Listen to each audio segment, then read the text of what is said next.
Magandang araw mga ka-good news. Merong plano ang Pilipinas sa tulong ng Amerika na pagtibayin ang military forces nito, lalo na itong puwersa na nakaharap sa Taiwan. Kaya ngayon meron silang tinatawag na Operation Spear. Ibig sabihin sibat. At ang sibat na yan ay nakaharap doon sa Taiwan. Kaya ang mga Batanes Island, ang Northern Luzon, ang dulo ng Northern Luzon ay pinagtibay at gumagawa pa ng maraming military bases.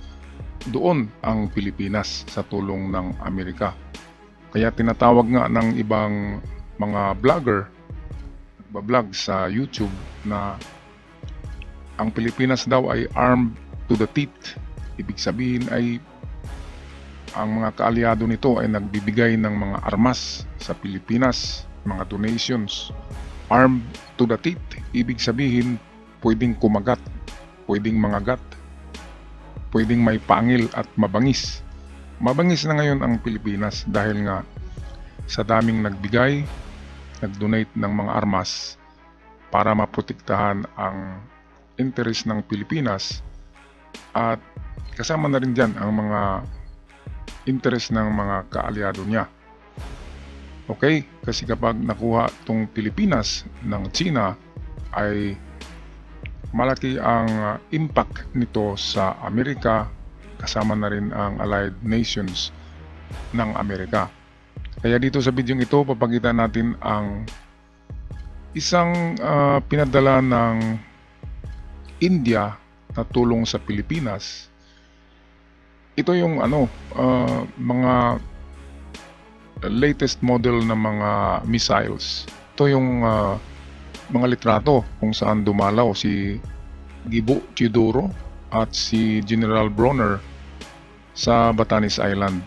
Ito yung militarized na mga isla ngayon. Merong mga fortification, mga pagpapatibay ng puwersa at mga installment of munitions. At hindi lang yan, mga missiles. Nakaharap lahat yan doon sa parte ng Taiwan. Kung sakali magkagulo ay makatulong kaagad ang Pilipinas sa Taiwan. Ito yung bago lang natin na acquired from India, itong BrahMos, modernong klaseng missiles. At ito'y long range missiles na kung ilagay diyan, i-install yan doon sa Northern Luzon, sa Batanes Island, ay pwedeng aabot yan doon sa parte ng Taiwan. At kung sa harap naman ng China, sa Pag-asa Island, ay pwedeng aabot yan doon sa mga barko ng Chinese. Kaya armed to the teeth na ngayon ang Pilipinas.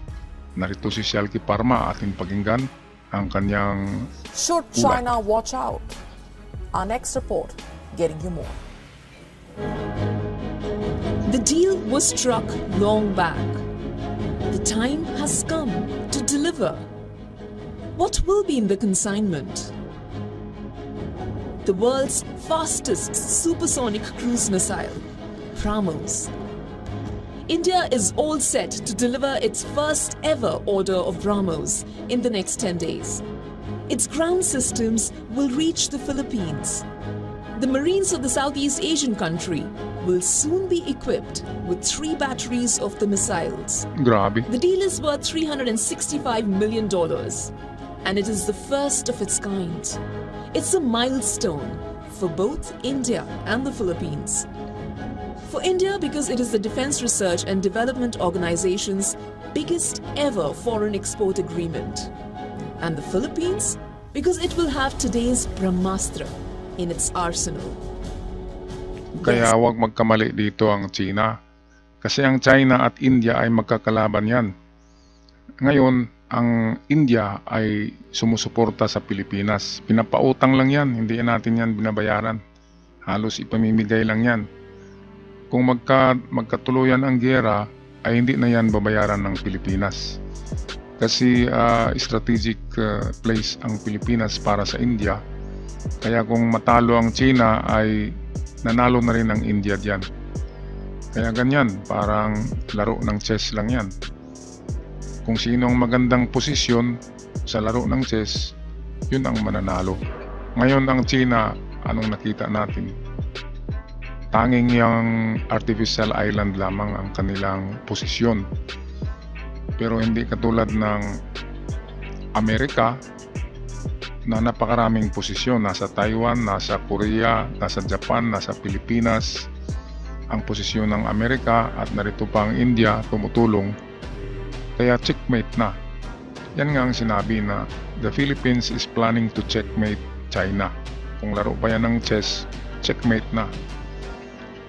Ay talo talaga ang China kahit sinong titingin na analyzer dyan sa giyera na ito. Kung matuloy ay checkmate na, kasi unang nakaposisyon na ang kanyang kalaban, ang Amerika at India, at ang Pilipinas ay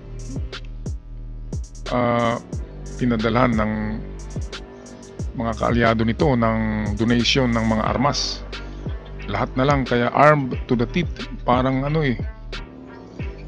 yung aso na nangangagat ng Pilipinas ngayon, matapang na.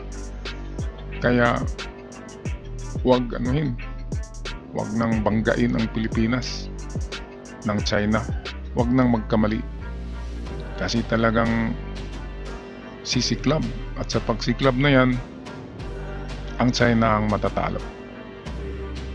Okay, so hanggang sa muli, sana ay hindi mangyayari itong predictions, kasi lahat tayo ay maapektuhan ng mga ito.